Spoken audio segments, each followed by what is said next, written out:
رسول اکرم صلی اللہ علیہ وسلم کا کلمہ مبارک پڑھ کر آپ کے دامن سے وابستہ ہونے والے اشخاص تین قسم کے ہیں۔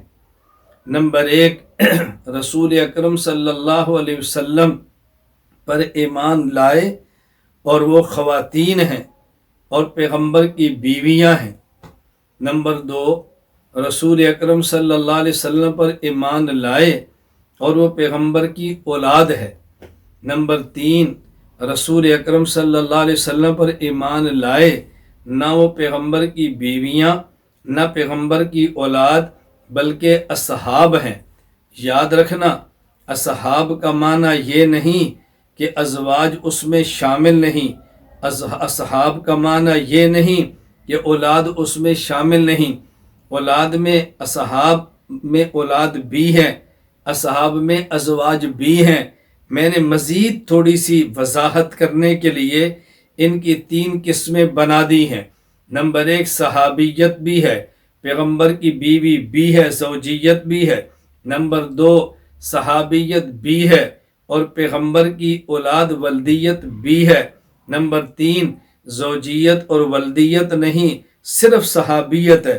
تو حضور صلی اللہ علیہ وسلم پر ایمان لانے والے تین قسم کے افراد ہو گئے۔ نمبر ایک، صحابیت کے ساتھ زوجیت بھی۔ نمبر دو، صحابیت کے ساتھ ولدیت بھی۔ نمبر تین، صرف صحابیت۔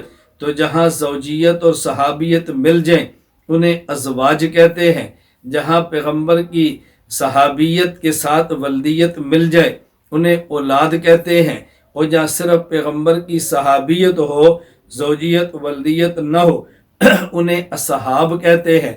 تو گویا رسول اکرم صلی اللہ علیہ وسلم پر اس وقت پر ایمان لانے والوں کو ہم تین قسم کے افراد سمجھ سکتے ہیں۔ نمبر ایک، ازواج نبی۔ نمبر دو، اولاد نبی۔ نمبر تین، اصحاب نبی۔ یہ تین قسم کے افراد کیوں ہیں؟ اس لیے کہ رسول اکرم صلی اللہ علیہ وسلم کی تین ضرورتیں ہیں۔ آپ رحمت للعالمین بن کے تشریف لائے ہیں، آپ خاتم النبیین بن کے تشریف لائے ہیں، آپ پورے عالم کے نبی بن کر تشریف لائے ہیں، نبی ہی نہیں خاتم النبیین بن کے تشریف لائے ہیں۔ تو رسول اکرم صلی اللہ علیہ وسلم کی تین ضرورتیں ہیں۔ ایک، آپ کی ضرورت یہ ہے کہ آپ کے دین کو لیا جائے، عرب سے عجم تک پہنچا دیا جائے، آپ کے دین کو لیا جائے، بحر و بر میں پھیلا دیا جائے، آپ کے دین کو لیا جائے، پوری دنیا میں اس کو نافذ کر دیا جائے۔ اور آپ کی دوسری ضرورت یہ ہے کہ آپ صلی اللہ علیہ وسلم مردوں کے بھی نبی ہیں، عورتوں کے بھی نبی ہیں۔ تو آپ کے بعض مسائل جو نجی زندگی سے تعلق رکھتے ہیں وہ مسائل آپ سے سیکھے جائیں، باہر سکھا دیے جائیں۔ آپ کی خلوت کی زندگی لوگوں کو سکھانے کے لیے جلوت میں پہنچا دی جائے۔ اللہ رب العزت نے پیغمبر پاک کی ضرورت کو بھی پورا فرمایا۔ اور آپ کی تیسری ضرورت کہہ لیں یا آپ کی تمنا اور خواہش کہہ لیں، آپ اللہ سے دعا مانگتے ہیں، والذی نفس محمد بیدہ لوددت ان اقتل فی سبیل اللہ ثم احیا ثم اقتل ثم احیا ثم اقتل۔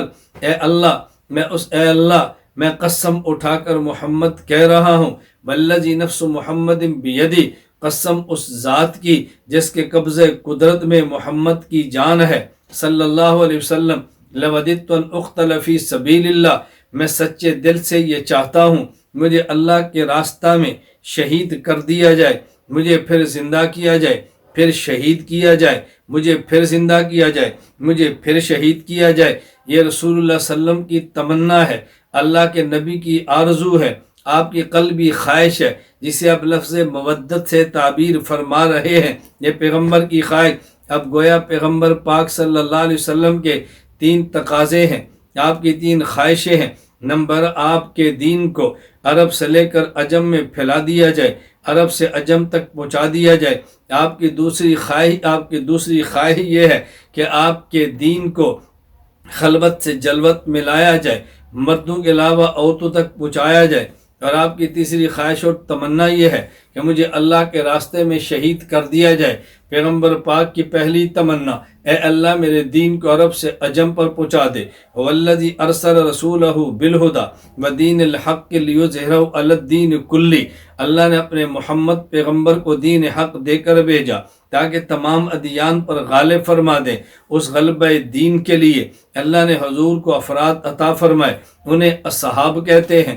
پیغمبر پاک صلی اللہ علیہ وسلم کی پہلی ضرورت کو جنہوں نے پورا کیا، عرب سے لے کر عجم تک پہنچایا، دین کو دنیا میں غالب کیا، پیغمبر پاک کے دین کو کچے گھر تک پہنچایا، حضور کے دین کو بر و بحر میں پھیلا دیا، دین کو ادیان باطلہ پہ غالب فرما دیا، اس دین کو نافذ فرما دیا۔ جنہوں نے اس تقاضے کو پر لبیک کا اور پورا کیا، انہیں اصحاب پیغمبر کہتے ہیں۔ اور جن نے پیغمبر کی خلوت کی زندگی کو جلوت میں پہنچایا ہے، پیغمبر کی نجی زندگی کو امانت سمجھ کر امت تک پہنچایا ہے، انہیں ازواج پیغمبر کہتے ہیں۔ نمبر 3، پیغمبر کی تمنا یہ تھی کہ مجھے شہید کر دیا جائے۔ اب ذرا توجہ رکھنا، کفار کی تمنا یہ تھی کہ محمد صلی اللہ علیہ وسلم کو وہ قتل کر دیں۔ اس کے لیے تدابیر اختیار کی ہے۔ کبھی مکہ میں جمع ہو رہے ہیں، رات کو مشورے چل رہے ہیں کہ سارے مل کر حضرت محمد کا کام تمام کر دیں۔ اللہ نے وہاں سے بچا لیا ہے، رسول اللہ صلی اللہ علیہ وسلم غار میں ہیں، کفار پیچھا کر رہے ہیں تاکہ ان کا کام تمام الیاذ باللہ کر دیا جائے۔ اللہ نے وہاں سے بچا لیا ہے، بدر کے میدان میں جمع ہے تاکہ ان کو ختم کر دیا جائے۔ اللہ نے وہاں سے محفوظ فرما لیا ہے، میدان احد میں ہیں، کفار نے حملہ کیا، اللہ نے وہاں سے بچا لیا ہے۔ پیغمبر پاک خیبر میں ہیں، آپ کو بچا لیا گیا ہے۔ یہودیہ عورت نے زہر دیا، آپ کو بچا لیا گیا ہے۔ اوپر چٹان گرانے کی تدبیر بنی، اللہ نے وہاں سے بچا لیا ہے۔ پیغمبر پاک صلی اللہ علیہ وسلم کی ذات کو بچایا، لیکن حضور کی تمنا میں جام شہادت نوش کر جاؤں، کفار کی تمنا حضور کو قتل کر دیں۔ اب اگر اللہ کے نبی کفار کے ہاتھوں شہید ہو جاتے تو آپ کی تمنا تو پوری ہوتی، لیکن کفار کی آنکھیں بھی ٹھنڈی ہوتی۔ اللہ رب العزت نے کفار کی آنکھوں کو یوں ٹھنڈا ہونے نہیں دیا۔ اور یہ بات یاد رکھنا، اولاد انسان کے جسم کا ٹکڑا ہے، اولاد انسان کا جگر ہے۔ کبھی خدا نخواستہ کسی باپ کے گھر میں کوئی شخص آ جائے اور وہاں بیٹا بھی ہو اور کوئی بیٹے کو مارنا چاہے تو باپ کہتے ہیں مجھے مار دو، میرے بیٹے کو کچھ نہ کہنا، یہ میری نشانی ہے۔ باپ بیٹے کو بچا کے خود جان دیتا ہے تو معلوم ہوا کہ اولاد سے محبت اپنی جان سے بھی زیادہ ہے۔ ابراہیم علیہ السلام کو وہی جو خواب کے ذریعے آئی، وہ حضرت ابراہیم کو اپنے گردن پہ چھری چلانے کی نہیں ہے، بلکہ بیٹے کی گردن پر چھری چلانے کی ہے۔ اپنی گردن پہ چھری چلانا آسان ہے، بیٹے کی گردن پہ چھری چلانا مشکل ہے۔ اسی کا نام تو ابتلا ہے، اسی کا نام تو امتحان ہے۔ تو گویا بیٹے کا کٹ جانا یہ باپ کا کٹ جانا ہے، بیٹے کا ذبح ہو جانا یہ باپ کا ذبح ہو جانا ہے۔ حضرت حسین پیغمبر کے جسم کا ٹکڑا ہے، پیغمبر کا خون ہے، حضور کے لختے جگر ہیں، پیغمبر پاک صلی اللہ علیہ وسلم کے جگر کا ٹکڑا ہے۔ حضرت حسین رضی اللہ تعالی عنہ پیغمبر کی اس تمنا کو پورا کیا۔ حضرت حسن بھی شہید ہوئے، ان کو شہید کیا گیا ہے زہر دے کے۔ حسین بھی شہید ہوئے، ان کو شہید کیا گیا ہے میدان کربلا میں۔ تو ان پیغمبر کے نواسوں نے، پیغمبر کے لختے جگروں نے حضور کی تمنا کو پورا کیا۔ تو یوں پیغمبر تو محفوظ رہے تاکہ کفار کی آنکھیں ٹھنڈی نہ ہوں، اور پیغمبر کے نواسوں نے جان دے کے پیغمبر کی خواہش کو پورا کیا ہے۔